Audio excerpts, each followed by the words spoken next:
Hey, thanks for joining me. So, you want to get into film pinhole photography, but you're not really sure how to get started? Well, we're going to talk about that this morning. So, join me and we'll get started.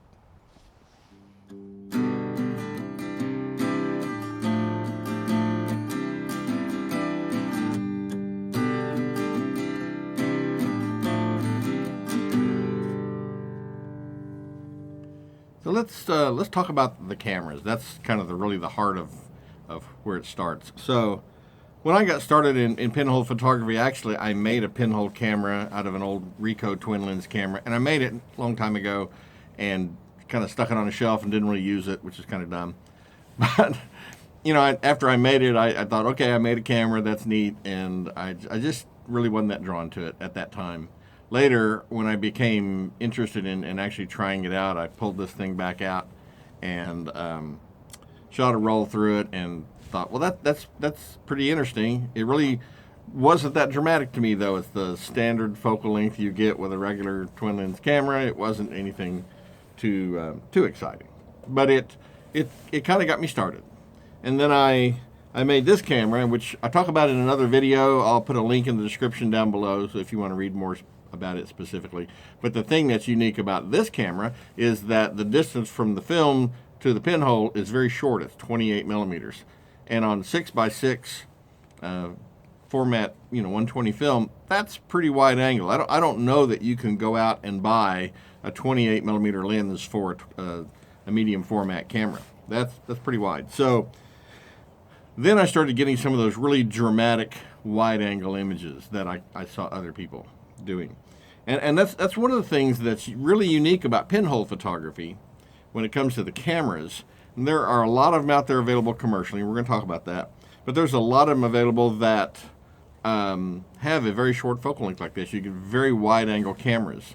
I talk about in another video this 4x5 camera, and it's shooting 4x5 film with a 35 millimeter focal length. So it's super wide. So that's one of the unique qualities of pinhole cameras, is that they are often shooting a much wider angle image than you can get with a conventional film camera. They're just, you can't buy a lens that's that wide without going to a fisheye, which of course distorts everything. All the lines are curved at the edges and everything. And so that's the unique thing about pinhole, of course, is it's fairly rectilinear. Even at the edges, lines are straight. And so you get this very wide angle view, and that's part of the dramatic effect, I think, that a lot of people enjoy with pinhole. So how do I get a camera? Let's say I'm interested in getting started in pinhole photography. I'm not able to maybe build a camera. I want to just buy one. How do I do that? Well, there are a few stores that have a great selection. There's a few online places that have a few of one kind or another. Largely, you're going to need to find the websites for the manufacturers. And I'm going to try to list some of those manufacturers in the description below. I have two cameras that I have purchased, that are commercially made. One is this Holgo 120 WPC. It's a plastic camera. I bought this on Amazon. I saw these last night for $69. We'll talk a little bit more about that in just a second. This shoots in 6x12 format or 6x9 format. $69.95. Not a bad deal. This one I bought from Reality So Subtle in France. Really beautifully made. This is 4x5 inch, large format. And it's I talk about this in another video, and I'll leave a link in the description below if you want to learn more about it. There's a lot of other manufacturers out there. There's a company called Undo that makes some really gorgeous cameras, and I see pictures from those. They're really nice. There's a company in Hong Kong that's called 2000 that makes some really gorgeous cameras made of teak and some other woods, and they're really, really beautiful. Reality So Subtle in France, makes them. And again, these are, like I say, they're largely all just handmade cameras. There's a company I'm seeing recently coming out of Italy, I believe it is, and not sure the pronunciation. It's Auloma, so Aloma or something like that. Really interesting looking kind of high-tech looking pinhole cameras. And there's other manufacturers. I'm sure I'm missing some. I think there's Vermeer is another one I see from time to time. So these cameras all have different features, and some of them have filter holders, which could be very nice to have. Some of them have what they call rise pinholes, where you have pinholes that are in the middle, but you've also got pinholes that are, a little bit higher. And that has to do with, instead of tilting the camera back, which makes verticals converge, you can actually raise the image up a little bit in the camera and eliminate some foreground and capture more of like a tall building or something like that. The features that are available on some of these cameras vary quite a bit, so you definitely want to look at the websites and compare the features, compare the prices, look at online reviews. I like I said, the only two that I have that are commercial, the Holga, made in China, bought it on Amazon. I've had no trouble with it, so I haven't had any interaction with the company. Reality So Subtle, I've had obviously some interaction with them, sending them emails back and forth when I ordered the camera, and I can only tell you that customer service was fantastic, and it was a real pleasure to do business with them. Everything was well communicated, and when you're ordering something overseas, that's comforting to know that people you're sending your money to are, taking care of business. So that's, a lot of ways you can get a camera if you're really handy and crafty and you want to build one. You can do that. A lot of people do. Some people make some very simple cameras, out of different cardboard boxes and stuff, but you kind of have to load one sheet of film at a time and shoot one picture and then go take the whole thing in the dark and unload it. And that's, if you want to shoot more than one picture, then either a roll film camera or a camera that you can put sheet film holders in so you can shoot more than one would probably be preferable. So that's how we get a camera. Let's talk about next about film. So there's a number of different emulsions or films available today for pinhole photography, both in color and black and white. My personal preference is for a black and white film. That's just a personal preference for me. I've seen some color work that was really unique and gorgeous. It's just not my thing, so I shoot black and white. You are going to want to try to find a slower speed film, something ISO 125 or slower. The problem with a fast film, like an ISO 400 film, is out in bright sunlight, even with these tiny apertures, you can end up with shutter speeds that are less than a second. And trying to open and close the shutter accurately less than a second is problematic. To get the best results, you're going to want to choose a slower film. The emulsions that I use are most commonly are Ilford FP4 Plus, Fomapan 100 or Arista 100, which I think are the same thing. Ilford Pan F, which is a 50 ISO film, is a great film. So a slower speed film, whether it's color or black and white, is helpful when you're shooting pinhole. If you already shoot film and you've got your processing and all that figured out, then you've got a leg up on this already. If you're new to film and you haven't ever processed film, don't have the equipment to do that, then you're going to want to look for a commercial lab that can process your film and either scan it to give you digital files or actually make prints for you, contact prints and then prints. Either way, I think in the end, most people like to actually print out their work so they can, put it on the wall or sell it or whatever they're doing with it. But the film that you use is going to determine a lot about what the images look like. There's each film has a different look, a different quality. So you need to try some different films out, see what you like.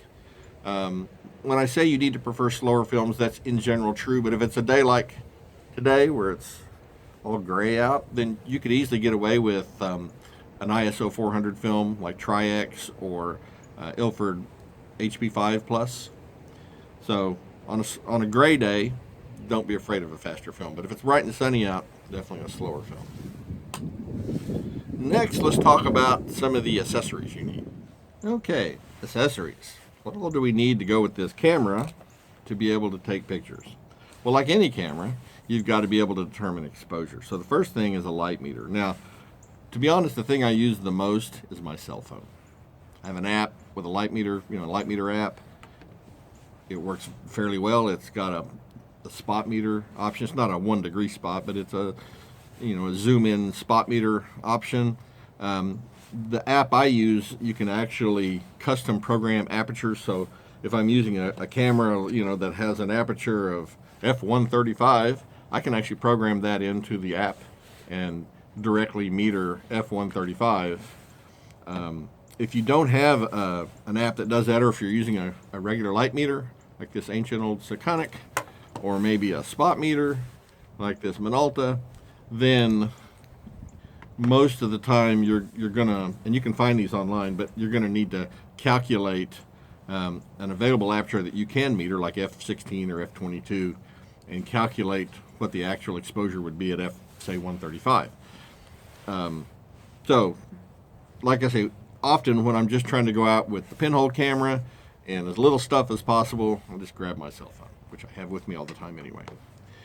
You can use a regular light meter like this incident light meter, or a spot meter like the Minolta I showed you.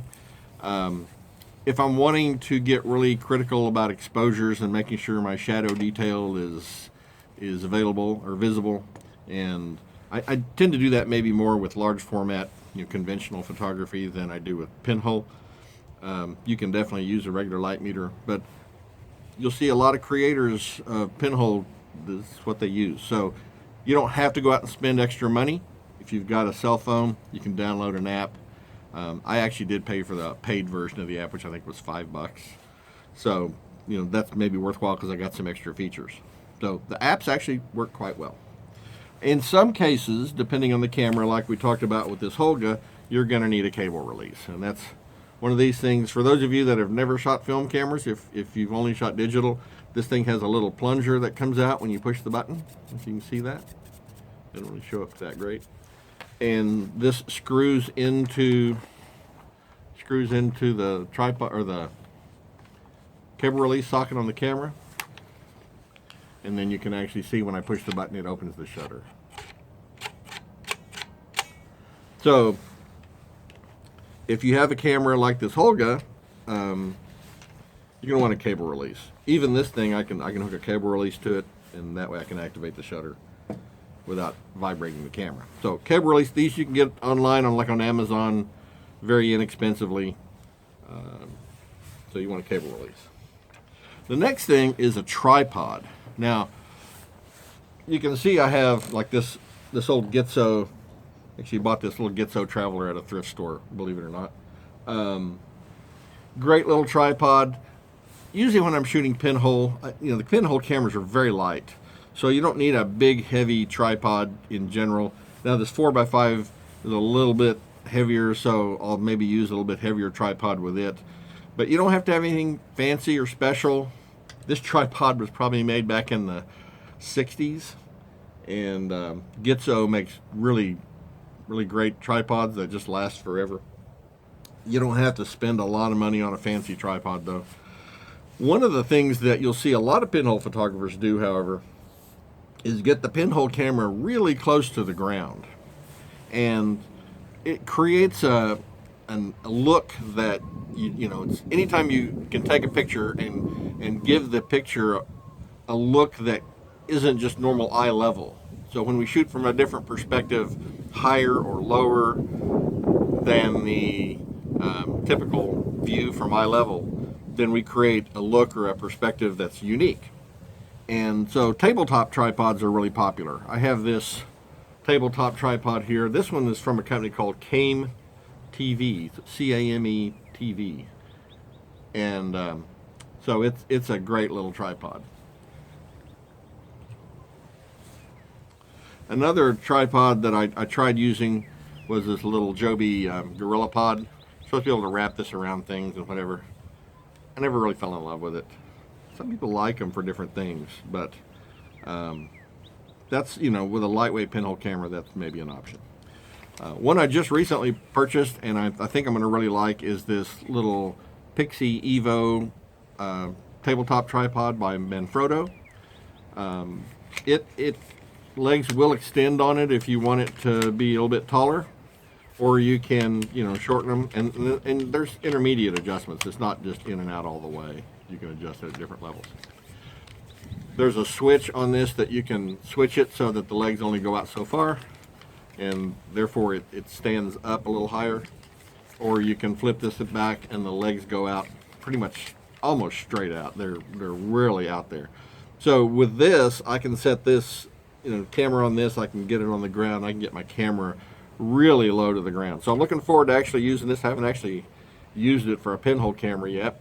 But this wasn't too expensive. It was less than $40 on Amazon.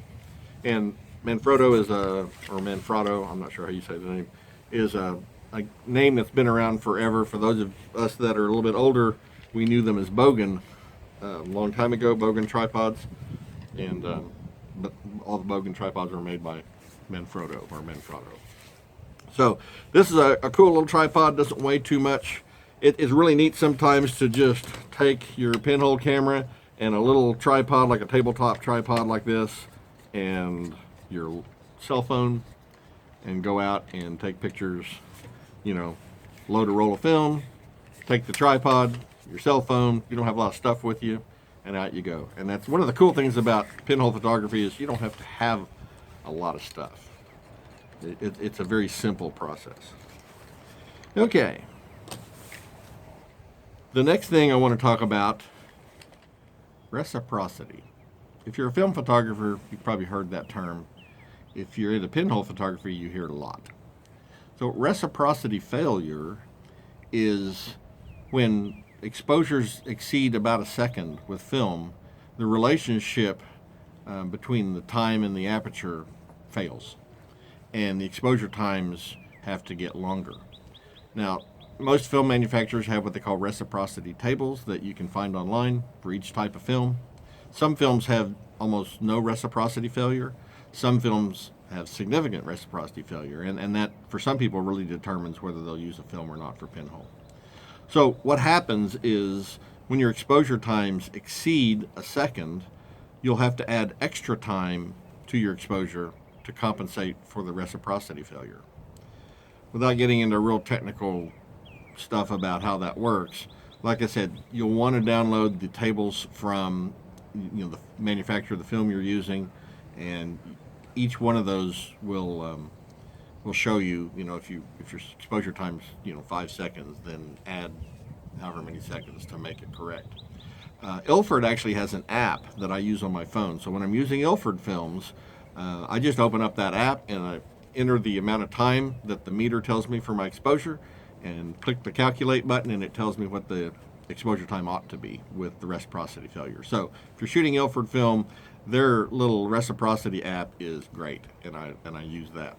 Other films, I have to download their data sheet for the film and find the section on reciprocity and figure out what I'm going to do. So that's just something to be aware of when you're shooting film, is when your exposure times are longer, you do have to start thinking about reciprocity failure. So that's kind of it. In order to get started, you're going to need a pinhole camera and some film, a little tripod of some kind, and of course, I think everyone has a cell phone. Get a light meter app, and you're ready to go. So it doesn't take a whole lot. It's a lot of fun. Pinhole photography really slows you down, and the images you'll create will be so unique compared to anything else that you've probably done. So I hope you've enjoyed the video and appreciate you watching. If you have any questions or thoughts, please don't hesitate to leave me a comment. If you would, please like and subscribe on the channel. That'll help it grow. And as always, thanks for watching.